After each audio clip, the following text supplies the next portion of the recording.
ഓസ്ട്രേലിയക്കെതിരായ മൂന്നാം ട്വൻ്റി മത്സരത്തിൽ മലയാളി താരം സഞ്ജു സാംസൺ ബെഞ്ചിലിരിക്കേണ്ടി വന്നത് ടീം സന്തുലിതമാക്കാനെന്ന് ന്യായീകരണം. സഞ്ജുവിനെ മധ്യനിരയിൽ കളിപ്പിക്കുമ്പോൾ ടീമിൻ്റെ സന്തുലിതാവസ്ഥയെ അത് പ്രതികൂലമായി ബാധിക്കുന്നുണ്ടെന്നാണ് ഇന്ത്യൻ ടീം മാനേജ്മെൻറ്റിൻ്റെ വിലയിരുത്തൽ. മൂന്നാം ട്വൻ്റിയിൽ 5 വിക്കറ്റിനായിരുന്നു ഇന്ത്യയുടെ ജയം. സഞ്ജുവിന് പകരം ജിതേഷ് ശർമ്മയാണ് വിക്കറ്റ് കീപ്പർ ബാറ്ററായി ടീമിൽ ഇടം പിടിച്ചത്.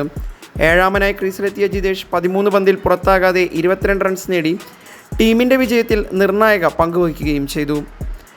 രണ്ടാം ട്വൻ്റിയിൽ ശുഭ്മാൻ ഗിൽ 5, സഞ്ജു സാംസൺ 2, സൂര്യകുമാർ യാദവ് 1, തിലക് വർമ്മ 0 എന്നിവരെല്ലാം നിരാശപ്പെടുത്തിയിരുന്നു. എന്നാൽ മൂന്നാം T20 മത്സരത്തിലേക്ക് എത്തിയപ്പോൾ പുറത്തിരിക്കേണ്ടി വന്നത് ഇതിൽ സഞ്ജുവിന് മാത്രം. ഇതാണ് ക്രിക്കറ്റ് ആരാധകരെ ചൊടിപ്പിച്ചിരിക്കുന്നത്.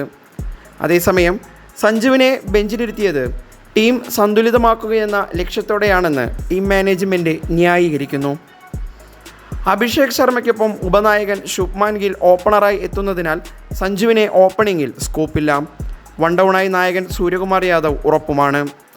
തിലക് വർമ്മയെ 4-മതെങ്കിലും ഇറക്കിയില്ലെങ്കിൽ ടീമിന് പ്രയോജനവുമില്ല. അതിനാൽ സഞ്ജുവിനെ 5-മതോ 6-മതോ ഇറക്കാൻ ടീം മാനേജ്മെൻറ്റ് നിർബന്ധിതരായിരുന്നു. എന്നാൽ ഈ പൊസിഷനിൽ സഞ്ജുവിന് തിളങ്ങാൻ സാധിക്കുന്നുമില്ല. ഓപ്പണറായി 17 ഇന്നിങ്സുകളിൽ നിന്ന് 178.8 സ്ട്രൈക്ക് റേറ്റിൽ 522 റൺസുള്ള സഞ്ജു നോൺ ഓപ്പണറായി ഇറങ്ങിയപ്പോഴെല്ലാം പരാജയമായിരുന്നു. നോൺ ഓപ്പണറായി 26 ഇന്നിങ്സുകളിൽ നിന്ന് നേടിയത് 111.2 സ്ട്രൈക്ക് റേറ്റിൽ 483 റൺസ് മാത്രം. ഈ കണക്കുകൾ സഞ്ജുവിന് പ്ലേയിങ് 11-ൽ സ്ഥാനം കാരണമായി. സഞ്ജു ഉള്ളതുകൊണ്ട് മധ്യനിര സന്തുലിതമല്ലെന്ന വിലയിരുത്തൽ ടീം മാനേജ്മെൻറ്റിനുണ്ട്. ജിതേഷ് ശർമ്മയെപ്പോലൊരു ഫിനിഷറെ ബെഞ്ചിലിരുത്തി സഞ്ജുവിനെ വെച്ചുള്ള പരീക്ഷണം തുടരുന്നതിൽ പരിശീലകൻ ഗൗതം ഗംഭീറിനും താൽപ്പര്യക്കുറവുണ്ട്.